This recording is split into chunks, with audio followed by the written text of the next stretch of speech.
Hello everyone, in this video I am going to explain how to use useEffect. Okay, here I already created the use state here and I imported the use state. If you don't know what is use state, in my previous video I have explained about use state. I give a link in the description. Okay, if or otherwise you can see any other videos. Here I created the input box. After that I created one more button here. Okay, it will be look like this. And here if I type anything in this input box, it will print here. Okay, if I click add button, it will increase the value. Okay, now I am going to use the use effect here.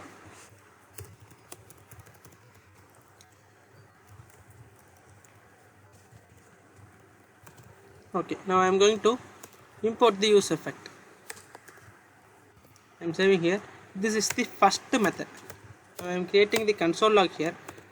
I am going to print the object. Okay, in this method, if page is reloaded, use effect will call, and if you change anything, if you made any changes in this page, it will call the use effect. Okay, I will show you.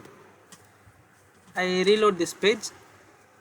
Use effect is printed the object. Use effect was called. Okay, if I click the input box and I am going to type it, type inside the input box, it will call the use effect. Use effect is printed the object. Okay, if I click add button, use effect is called here. Okay, did you see here? So object was printed. Okay, this is the first method. Now I am going to explain second method.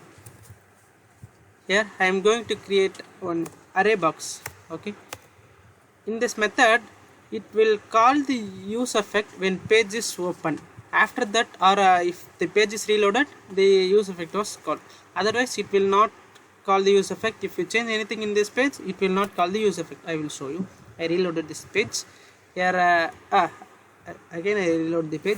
It will print the object use effect was called. Okay, if I type anything in this page, it will not call the use effect. If I click this add button, use effect was not called. Okay, this is the second method.